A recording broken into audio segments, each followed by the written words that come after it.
નશામુક્ત ગુજરાત અને દારૂબંધીના દાવાઓ વચ્ચે પંચમહાલમાં માત્ર 2 દિવસમાં ₹2.25 કરોડનો દારૂ ઝડપાયો. પંચમહાલ પોલીસે ખાસ ડ્રાઈવ હેઠળ 2 દિવસમાં જિલ્લાના અલગ અલગ 5 સ્થળેથી 57,850 બોટલો ઝડપી પાડીને વિવિધ પોલીસ મથકે પ્રોહિબિશનનો ગુનો નોંધી કાર્યવાહી કરી હતી. પંચમહાલ લોકલ ક્રાઇમ બ્રાન્ચે બાયપાસ રોડ પર પરવડી ચોકડીથી તૃપ્તિ હોટલ તરફ જતા હાઈવે પર નાકાબંધી ગોઠવી ટાટા કન્ટેનરમાંથી 25.66 લાખની વિદેશી દારૂની બોટલો જપ્ત કરી હતી.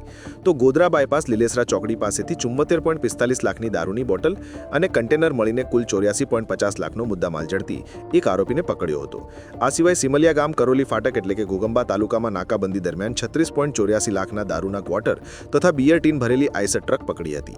તો મલ્લાકુવા પાસે પોલીસ દ્વારા કરવામાં આવેલી કામગીરીમાં ₹9.18 લાખની દારૂની બોટલો અને બિયર ભરેલી આઈસર ગાડી સાથે એક ઇસમની અટકાયત કરાઈ હતી.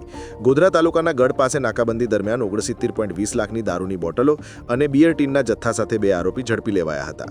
પંચમહાલ પોલીસે માત્ર 2 જ દિવસમાં આટલો મોટો જથ્થો ઝડપી પાડતા તેમના કામની પ્રશંસા તો થઈ જ રહી છે, પણ સાથે જ લોકો સવાલ કરી રહ્યા છે કે જો ગુજરાતમાં દારૂબંધી છે અને પોલીસ આટલી સઘન કાર્યવાહી કરી રહી છે, છતાં આટલો દારૂ આવે છે ક્યાંથી?